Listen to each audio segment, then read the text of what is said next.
Engineers in lab coats, billion-dollar budgets, government backing, and still, trains that derailed above 90 miles per hour, tilting systems that got stuck tilting, a high-speed locomotive that the government banned from going fast, and Germany's dream train that spent 22 years on a test track before killing 23 people on a demonstration run. These weren't ancient mistakes. These happened in your lifetime.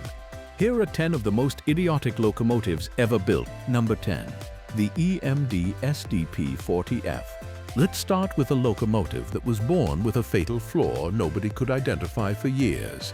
The EMD SDP40F was Amtrak's first ever brand new diesel locomotive, delivered between June 1973 and August 1974 in a fleet of 150 units. These were serious machines, 6 axles, 3,000 horsepower, built by General Motors' Electromotive division specifically for Amtrak's long-distance passenger service. They were the backbone of the entire Amtrak system. They were the future. And almost immediately, they started derailing. The first major derailment occurred on December 16, 1976, along the Burlington Northern Railway at Ralston, Nebraska.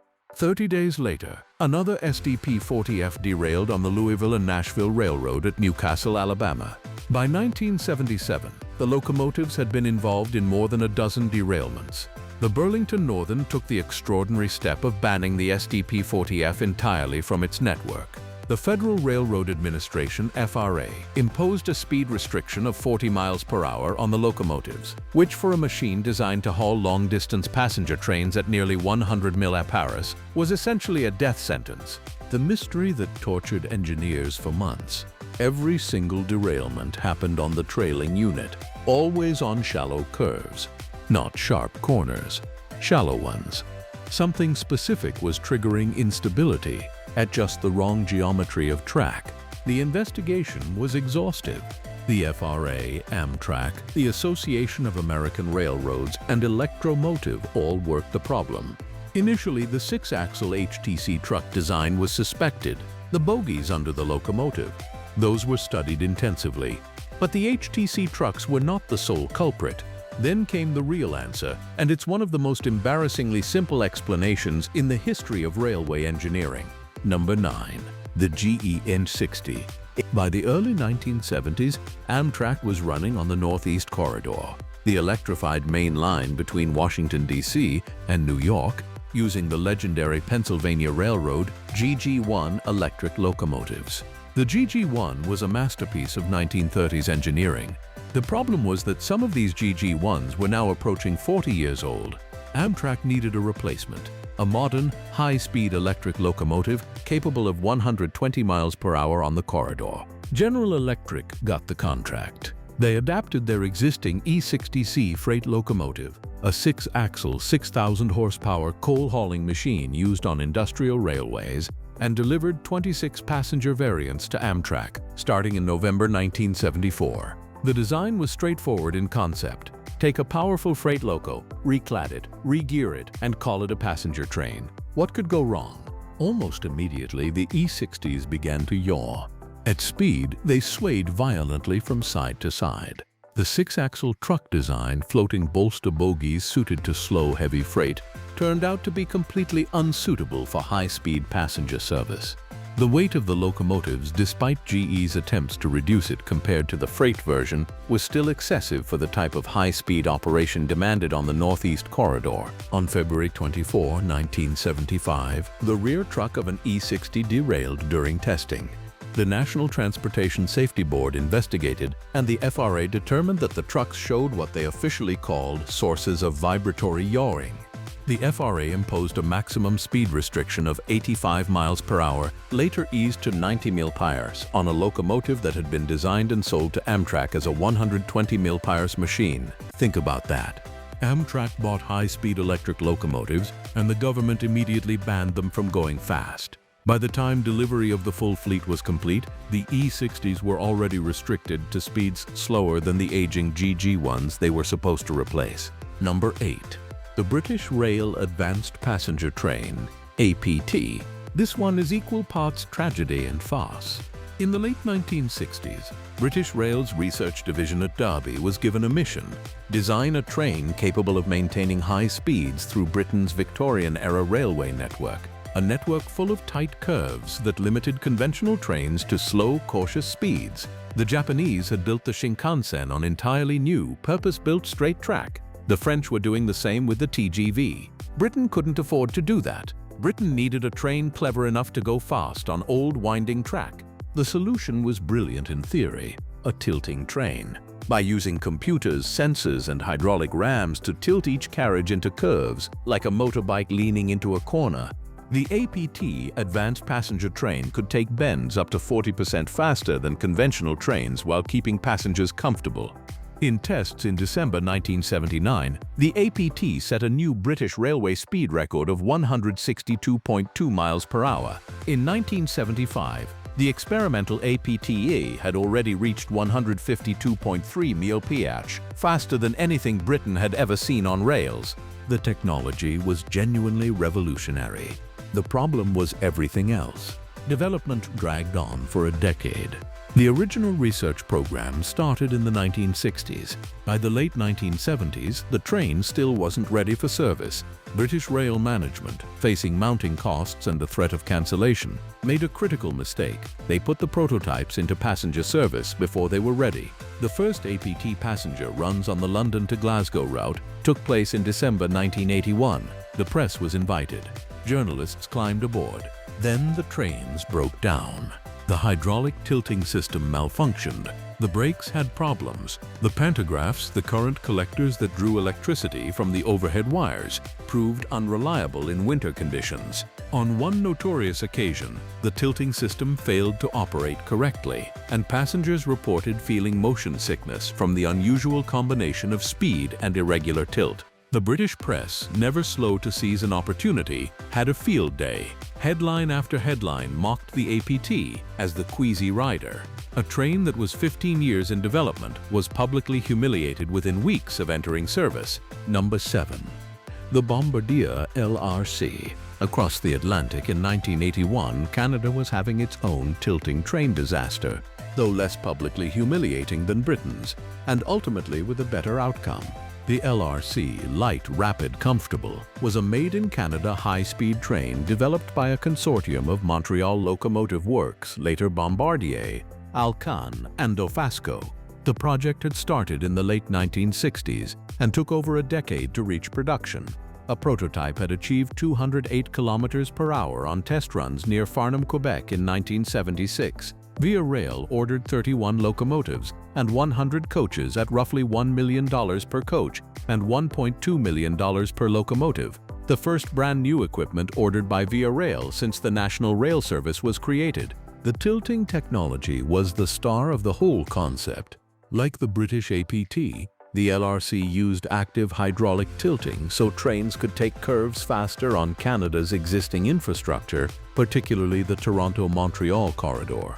Like the British APT, the tilting system immediately caused problems. The most common failure was almost comically simple. The tilting system would engage in a curve as designed, tilting the carriages inward correctly. But then it would get stuck. After the train came out of the curve and straightened up on a straight section of track, the tilt mechanism would fail to return the carriage to the upright position. Passengers would be sitting in tilted carriages on straight track. On other occasions, the system failed in the opposite direction and wouldn't tilt at all. Commercial service began in September 1981. Within weeks, the problems were apparent. The tilt system was temperamental.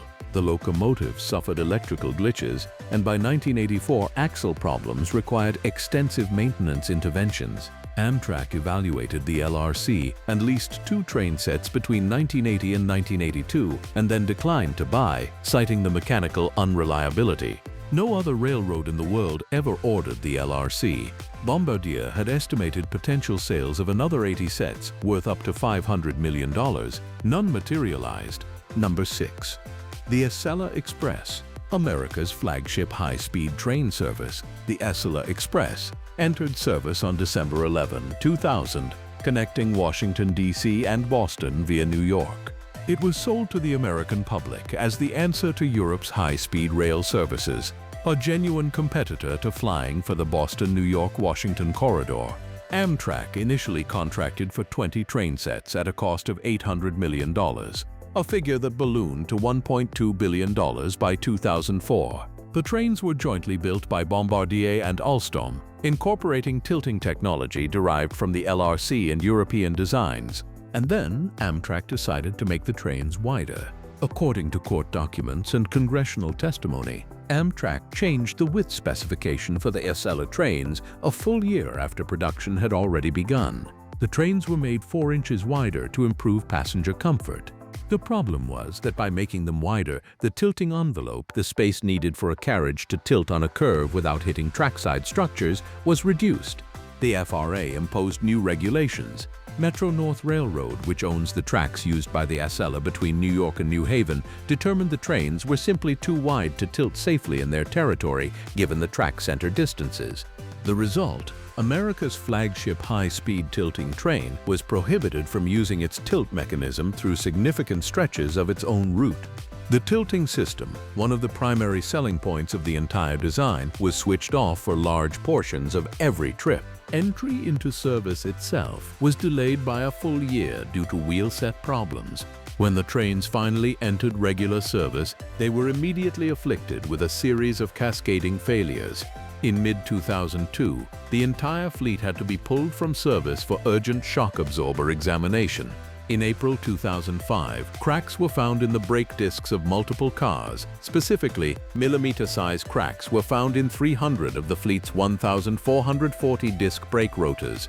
Amtrak's chief operating officer acknowledged the brake part was unique to the Acela and there was no active production line making replacements. The entire Acela fleet was withdrawn from service on April 15, 2005. Limited service only resumed in July 2005. Full service didn't return until September 21, 2005. 5 months of disruption. Number 5. The GM Aerotrain. In 1955, General Motors decided it could save American passenger rail by doing what GM always did, using parts it already had. The result was the Aerotrain, a gorgeous space-age train powered by a 1,200 horsepower yard-switching locomotive and carrying passengers in modified intercity bus bodies mounted on lightweight rail trucks. The styling was stunning, designed by Chuck Jordan, who later created the 1958 Corvette. The engineering was a disaster. GM loaned 2 demonstrator train sets to railroads across America. The Pennsylvania Railroad tested one between New York and Pittsburgh. The Union Pacific ran one on the city of Las Vegas. The Santa Fe put it on the San Diegan, where the underpowered locomotive couldn't even climb a hill without a helper engine pushing from behind. Every railroad reached the same verdict. The bus-derived coaches bounced so violently above 60 miles per hour that the ride was essentially unbearable. Passengers described it as brutal.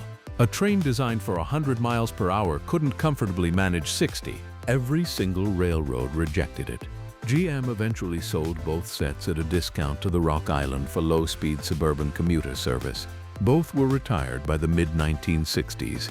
They now live in museums, monuments to the idea that you can't just strap bus parts onto a train and call it innovation. Number 4. The UAC Turbo Train. In December 1968, Canadian National Railway unveiled a machine that seemed to represent the future, the UAC Turbo Train. Designed by United Aircraft Corporation and powered by 4 Pratt & Whitney PT6 gas turbine engines, the same type of engines used in turboprop aircraft. It was sleek, silver and fast, with a bright red nose cone. Passengers sat in reclining seats, walked on carpet and ate from a menu that included rock Cornish hen. The train promised to cover the 539-kilometer journey from Toronto to Montreal in just 3 hours and 59 minutes, a full hour faster than any existing CN Express service. On its very first demonstration run, with a full complement of journalists and press photographers aboard, the turbo train hit a truck about an hour out of Toronto, approaching a level crossing near Kingston, Ontario. A truck driver behind the wheel of an empty meat truck tried to beat the train across the crossing. He misjudged the speed of the approaching turbo train, which was traveling considerably faster than any train on that route normally would. The turbo struck the truck and split it in half. The train remained upright and on the rails, and none of the passengers were killed. but the damage to the turbo and to the image of CN's shiny new future was considerable. The train went in for repairs. It returned to service, and the problems continued. In early January 1969, technical faults including the brake systems freezing in the Canadian winter forced a complete suspension of service. The train's tilting pendular suspension, designed to allow faster cornering, proved unreliable and required extensive modification. The gearboxes had to be redesigned. Sound insulation had to be reinforced. By 1974, 6 years after introduction, the turbo trains had finally been rebuilt sufficiently to operate without constant problems. Number 3. The Transrapid Maglev. Germany spent decades developing what was supposed to be the transportation technology of the 21st century. The Transrapid magnetic levitation system, in development since the 1970s, operational on a dedicated test track in Emsland since 1984, could travel at 450 kilometers per hour, floating 1 centimeter above its guideway without any physical contact, driven by electromagnetic force. It was genuinely extraordinary engineering. On its 31.8-kilometer test track near Latham in Lower Saxony, demonstration trains regularly ran at over 400 kilometers each, carrying paying passengers on showcase tours 4 days per week. For more than 2 decades, German politicians planned and announced major Transrapid lines. First, a 295-kilometer Hamburg to Berlin line was planned in the early 1990s. Cost estimates started at 3 billion Deutsche Marks and rose to 9 billion. The time saving over a modernized conventional high-speed train on the same route? About half an hour. The project was officially cancelled in 2000. Then came the Munich Airport Link, a 40-kilometer line from Munich's main station to the airport. In a 2002 speech, Bavarian State Premier Edmund Stoiber became unexpectedly famous across Germany and mildly famous internationally for an extraordinarily enthusiastic and slightly rambling explanation of how wonderfully fast the Transrapid would be. The speech became a viral classic, replayed on German television for years. The Munich line's estimated cost rose from 1.85 billion euros to over 3 billion euros before construction had even started. It was abandoned in 2008. The only Transrapid ever put into actual commercial service was in China.